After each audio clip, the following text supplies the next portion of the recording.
Entonces, esta mínima y máxima es la que se ha establecido en estos 20 años y todos los fármacos tienen. La mínima hace referencia a la mínima cantidad que necesito darle para obtener efecto. Y la máxima hace referencia a la mayor cantidad que puedo darle y si me paso de ella, hay riesgo de toxicidad. ¿Sí? Entonces, me manejo entre esos rangos.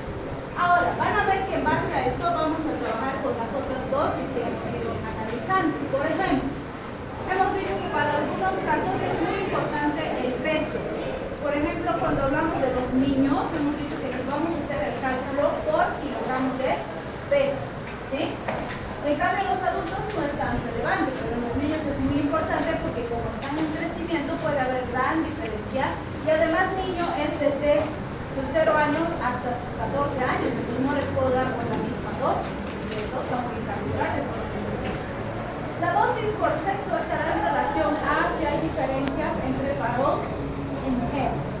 En la mayoría de los fármacos no hay diferencia varón-mujer, pero para algunos de ellos sí puede haber alguna diferencia. Por ejemplo, para hormonas o para algunos que son específicos entre varones y mujeres.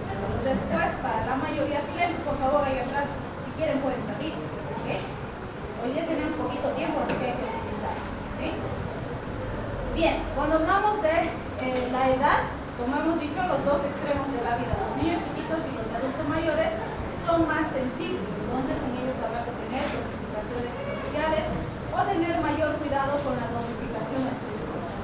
La superficie corporal se usa en muy pocas ocasiones, donde se hace el cálculo por metro cuadrado de superficie corporal. Existen fórmulas para utilizar por metro cuadrado de superficie corporal y solamente va a ser en casos muy particulares. ¿Sí? Por ejemplo, en los pacientitos quemados utilizamos el cálculo por metro cuadrado de superficie corporal. ¿Sí? Bien. Estas las vamos a ver rapidito de 2 en 2 y nos van a ayudar a entender también algunos conceptos importantes. Por ejemplo, cuando hablamos de la dosis terapéutica y la dosis usual, esta está en relación a lo que vamos a utilizar en base al mínimo y máximo que hemos establecido. Por ejemplo, digamos que del paracetamol, la dosis mínima es de 500 miligramos, la máxima es de 1 gramo. Esa sería la dosis terapéutica que está establecida en este rango que puedo utilizar cada vez que utilice paracetamol en un paciente. ¿Sí?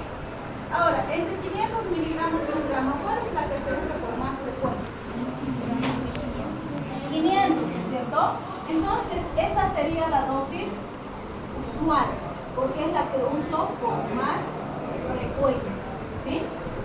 Bien, cuando hablamos de la dosis de mantenimiento o sostén, la de ataque, nos referimos de momentos específicos en los que se aplican estas dosis. Por ejemplo, digamos llega un pacientito con convulsiones al servicio de emergencia, le voy a dar una dosis de ataque que va a estar cercana a mi dosis máxima para estabilizarlo y que deje de convulsionar. ¿Sí? Estabilizo la convulsión y resulta que mi paciente está convulsionando porque ha llegado con un meningitis. ¿Sí? Tiene una infección en las meninges y eso originó la convulsión. Entonces, la meningitis se va a controlar hoy día, en este momento, aunque le empiece a dar antibióticos, no va a tardar varios días en controlarse. Entonces, como el factor de riesgo de convulsiones es la meningitis, le voy a dar una dosis de mantenimiento del anticonvulsivante para evitar que vuelva a convulsionar. ¿Sí? Entonces, ¿qué es importante? Le voy a dar una dosis de ataque, de carga, que es grande y que me va a estabilizar en la fase de emergencia. Y después, para mantener ese resultado, le voy a dar otra dosis que me permita conservar ese resultado en el tiempo. ¿Hasta cuándo? Hasta que desaparezca el factor de riesgo. En este caso, hasta que se controle la meningitis, que pueden ser algunos días o un par de semanas. ¿Sí? Pero ¿qué pasaría si este paciente que ha llegado convulsionando es epiléptico? ¿Se va a curar? ¿Va a desaparecer el factor de riesgo de convulsiones? No. Entonces, en este caso, fíjense, le voy a dar dosis de ataque para estabilizar la crisis, pero le voy a dar tratamiento de mantenimiento toda su vida, porque el factor de riesgo no va a desaparecer. ¿Sí? Entonces, dependiendo de lo que esté manejando, mi mantenimiento y mi ataque pueden ser diferentes. ¿Sí? Y estas dos ya las conocemos. Hemos dicho que la dosis letal y la dosis tóxica están en relación a lo que se ha establecido en laboratorio en esos 20 años de experimentación, que son las dosis que necesito para intoxicar y para matar al individuo de estudio, que en ninguna situación va a ser un individuo humano, porque hemos dicho que eso implica problemas éticos, podríamos decir, ¿sí? Entonces, sí se permite probar estas dosis en animalitos, que tampoco es ético, porque son seres vivos, pero para salvar vidas se está justificando en la mayoría de los países realizando. En muchos países han logrado normar para que no se haga experimentación de este tipo de animalitos, si es que es estética, por ejemplo, ¿sí? En fármacos de estética, de belleza y demás, porque eso no salva vidas. Entonces, ahí ya no se está aplicando el tipo de situación. ¿Sí? Bien, también tenemos en relación a la continuidad de la dosis, que pueden ser dosis simples, intermitentes o continuas. Decimos que es una dosis simple cuando le doy una vez y no le doy más. Por ejemplo, le duele su cabeza hoy día, le doy un paracetamol y ya está, no le voy a dar más. Esa sería una dosis simple, una vez y ya no. ¿Sí? También puedo tener dosis intermitentes, que esto es lo que hacemos la mayor parte de las veces, donde, por ejemplo, le doy una dosis, pasan 8 horas, le doy otra dosis, pasan 8 horas, le doy otra dosis, entonces ahí sería intermitente. ¿Cómo está definida la dosis intermitente? Aquella en la que existe un intervalo de tiempo entre una y otra dosis, ¿sí? ¿Y cuándo sería una dosis continua? En aquella situación en la que existe la administración sostenida del fármaco sin pausas desde el inicio hasta la finalización del tratamiento. ¿En qué situaciones creen que se utilizaría dosis continua? Por ejemplo, la administración de un suero, ¿cierto? Porque desde el momento en que le pongo el suero, desde que ingresa, no va a haber una pausa hasta que finalice, ¿sí? O por ejemplo, cuando uso bombas de infusión, donde programo que le pase, no sé, por 0.25 microgramos por minuto, y le va a pasar cada minuto esa cantidad hasta que desconecte al paciente de la bomba de infusión, ¿sí? Entonces, es muy importante además diferenciar que no es lo mismo decir dosis continua en relación a la continuidad de la dosis que decir un tratamiento continuo. Por ejemplo, un paciente que es diabético y que va a recibir tratamiento toda su vida, ¿qué tipo de dosis utiliza? ¿Simple, intermitente o continua? Continua.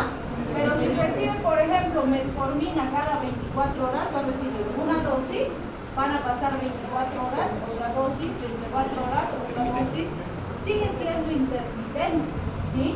El tipo de dosis es intermitente. Su tratamiento de base es continuo porque va a recibir toda su vida, ¿sí? Entonces no se confundan con eso, ¿está bien? Muy bien, entonces con eso habríamos terminado esta parte.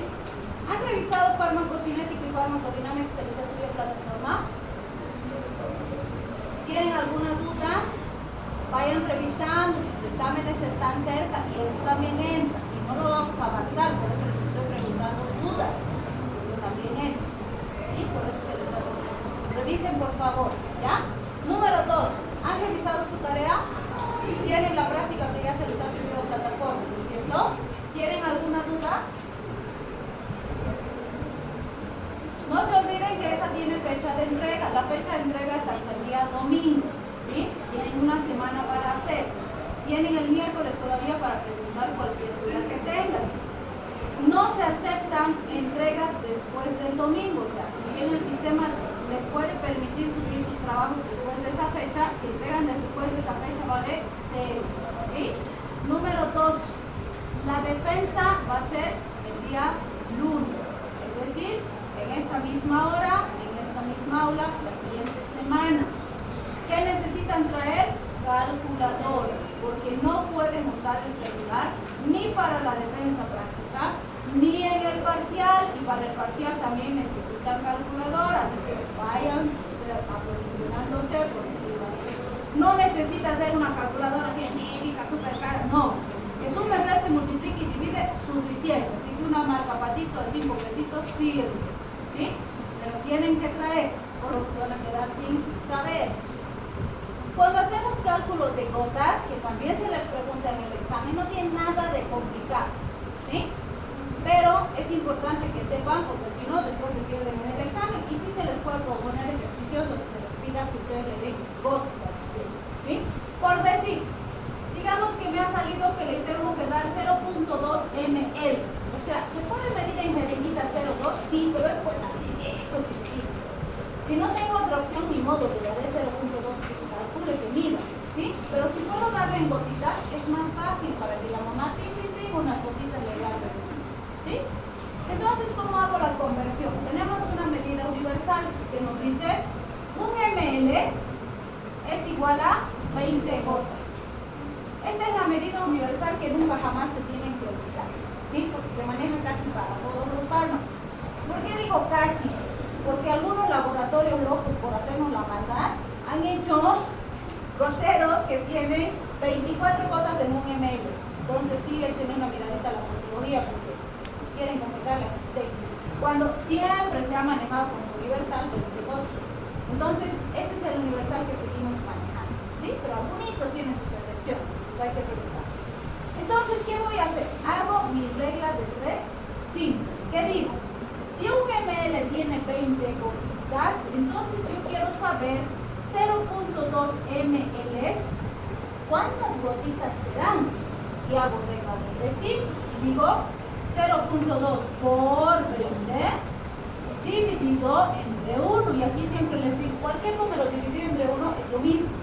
Por lo tanto, básicamente para convertir a ml, a gotas, lo único que tengo que hacer es multiplicar por 20, ¿sí? Entonces, 0.2 por 20, ¿cuánto es? 4. Entonces, más facilito que la mamá le dé 4 gotitas. Pim, pim, pim, ya está. ¿Cierto? Entonces, esa es la conversión. Ojo, punto súper importante. El requisito básico para darle en gotas a mi paciente es que exista la presentación en gotas, ¿sí?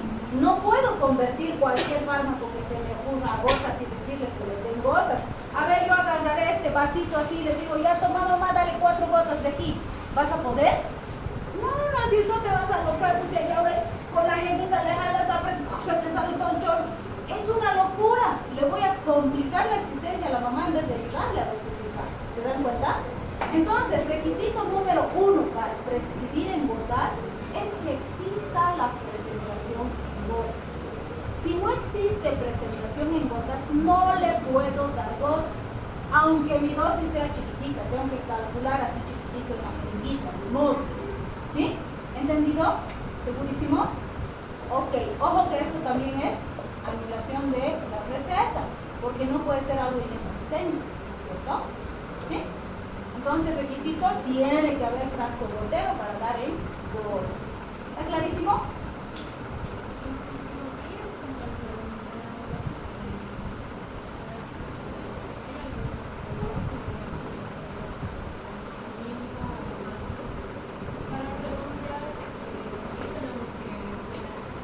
¿Qué cuidado? Lo que les he dicho es que con todos los fármacos, por ejemplo, para la tarea que tienen que hacer, van a ver que no dice el fármaco. Porque ustedes tienen que buscar en un vademecum qué fármaco van a usar, ¿sí? Obviamente no pueden usar uno que me diga, en el niño dan la mitad de la dosis del adulto. No sirve, ¿no? Tienen que buscar uno que diga dosis kilo peso. Entonces, ustedes van a decidir qué fármaco les van a dar. Buscarán uno dosis kilo peso día, otro peso dosis para poder darle a su pacientito y hacer su receta, ¿sí? Entonces, todos los fármacos en vademecum les dan dosis mínima, dosis máxima. Por decir, la dosis mínima es 5, la dosis máxima es 10, ¿sí? Miligramos por kilogramo. Cuando tú redondeas, digamos que has usado tu dosis mínima y te ha salido 0.8. No, digamos que has usado la máxima, para que veamos con 0.8. Digamos que has usado la máxima, ¿sí? Y te sale 0.8. Por lógica matemática, ¿a cuánto redondearías? Por matemática a 1, ¿no es cierto? Porque 8 es encima de 5, pues por lógica sería un ml. Pero si me acuerdo mi dosis máxima, ¿qué tengo que ver? Si le subo hacia arriba, me voy a pasar la máxima. Si hago mi verificación, me voy a dar cuenta que, por decir que si le subo a 1, le estoy dando 11 miligramos por kilogramo. ¿Estoy dentro de mi rango? No.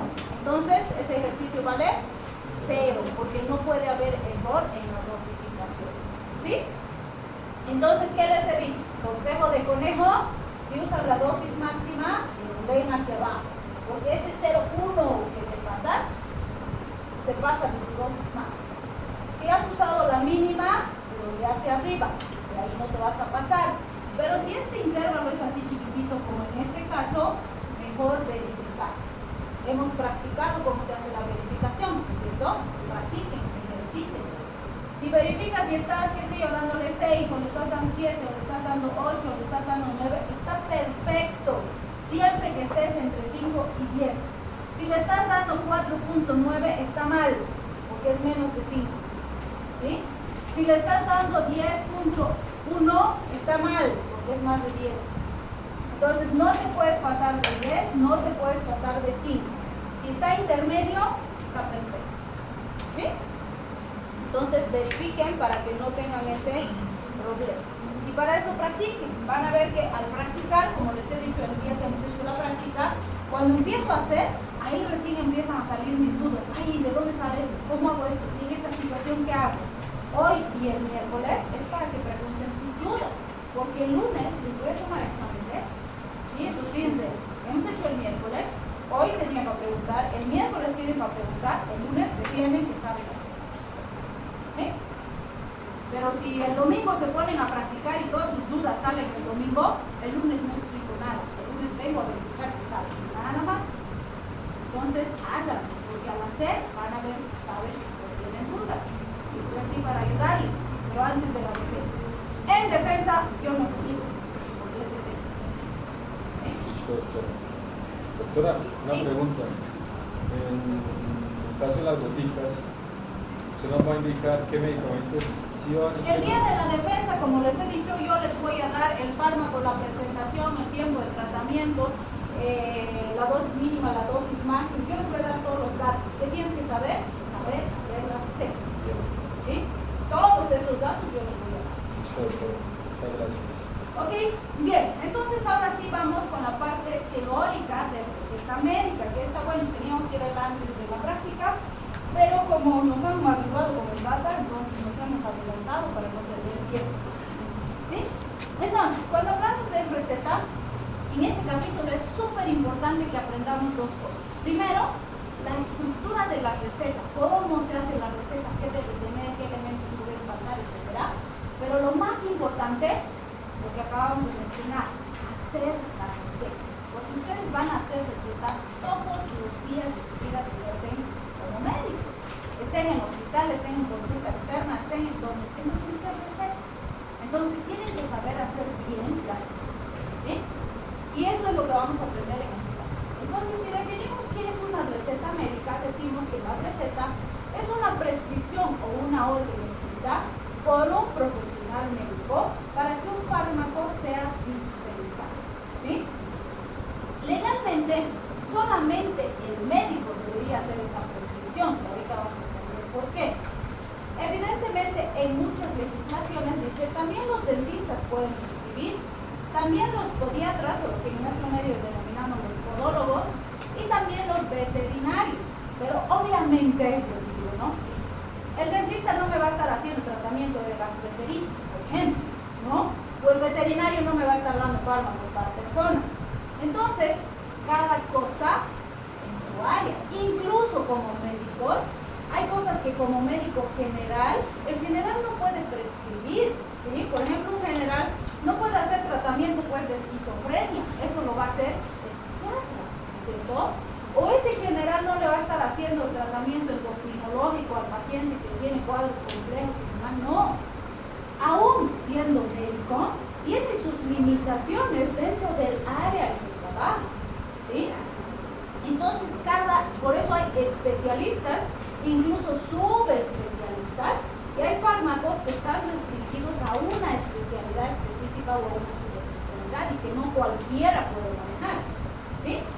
Pero fíjense, en esta tablita que la tienen ustedes en el cápsul nos dice, en ciertos estados, en Estados Unidos, valga la redundancia, como aquí tenemos, ¿no? California, Florida, Michigan, etc., existen algunas legislaciones que permiten, por ejemplo, que los bioquímicos farmacéuticos prescriban fármacos, pero tiene que ser bajo la supervisión y la guía de un médico, ¿sí? O por ejemplo, los asistentes médicos pueden hacer prescripción, pero siempre bajo la supervisión de un médico. Entonces, ese tipo de situaciones se dan dependiendo de la legislación de cada estado y particular, ¿sí? Aquí la legislación dice que solo los médicos deberíamos hacer ese tipo de prescripciones. Los odontólogos, por ejemplo, pueden prescribir AINES y algunos antibióticos, nada más. Y el resto de los profesionales no deberían prescribir, sino dedicarse a su área específica y estar bajo la supervisión de un médico, ¿sí? Sin embargo, pues siempre les he dicho aquí, es una barbaridad, porque todo el mundo se las da de prescriptor, prescribe la bioquímica farmacéutica, prescribe la vecina, la comadre, la abuelita, la prima, la hermana. Y por último, sin ninguna prescripción, al que le da la gana va a la farmacia, se compra lo que quiere y se toma lo que le da la gana, ¿sí? Lo hemos vivido en pandemia como nunca. Salía un TikTok de ibuprofeno, todo el mundo tomaba ibuprofeno. Salía un TikTok de ivermectina, todo el mundo tomaba ivermectina. Salía algo de dexametasona, todo el mundo a tomar dexametasona como tipo, ¿sí? Entonces, tristemente, en nuestro país, todo se consigue sin receta. Es una barbaridad, pero así se maneja.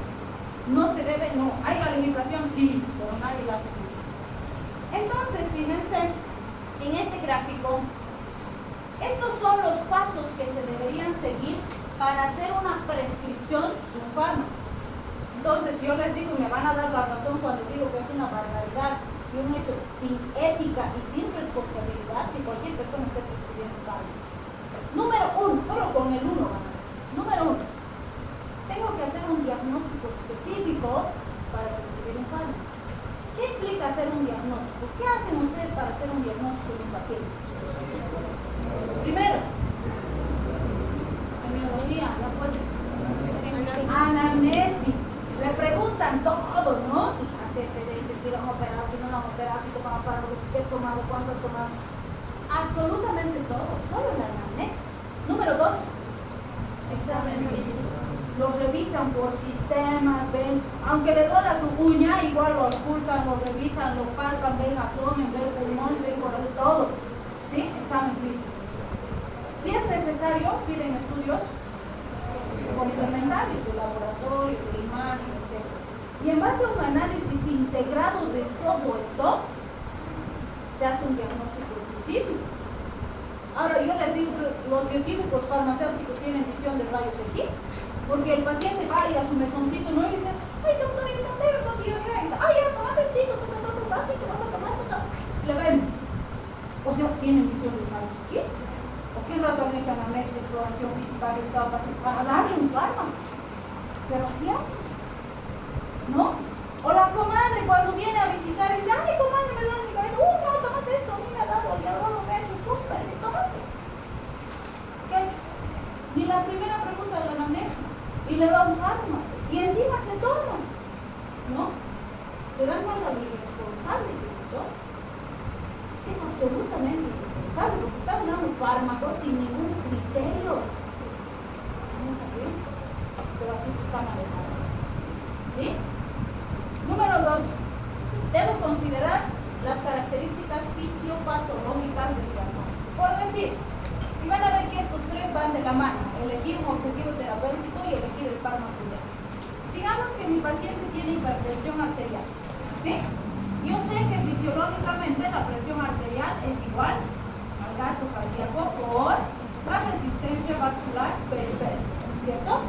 Entonces, si mi paciente está con hipertensión, yo tengo que pensar, o algo está pasando con gasto cardíaco, o algo está pasando con la resistencia vascular periférica, y ahí voy a atacar para hacer mi tratamiento específico, ¿sí?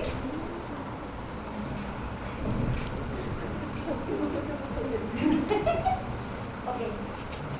Entonces, fíjense, si tiene hipertensión, yo tengo o que actuar en el gasto cardíaco o que actuar en la resistencia resistencia vascular periférica, ¿sí? Y para eso, ¿qué tengo que hacer? Tengo que ver qué fármacos tengo. Por ejemplo, tengo IEPAS, ¿sí? Tengo ARA2, tengo diuréticos, tengo beta bloqueantes, tengo bloqueantes de canales de calcio, tengo nitratos, entre algunos grupos que puedo utilizar, ¿sí? Y tendré que ver de todos estos, por ejemplo, cuál me sirve para mi objetivo terapéutico. Por ejemplo, el YECA, sí, por el efecto que tiene en el sistema de angiotensina-aldosterona, va a bajar gasto cardíaco, va a bajar resistencia vascular periférica, ¿sí? Entonces, ¿me sirve? Sí. El ARA2 también por su mecanismo de acción, si bien no inhibe a la enzima, sí va a disminuir o va a bloquear los receptores de angiotensina 2 y también va a alcanzar ese objetivo. Y así puedo ir analizando cuál me va a servir en cada caso en particular.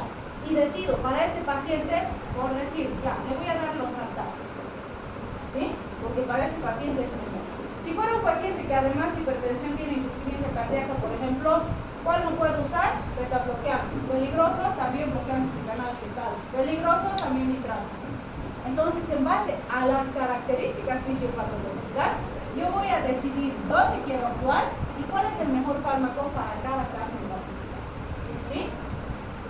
En base a eso voy a determinar un esquema de dosificación apropiado.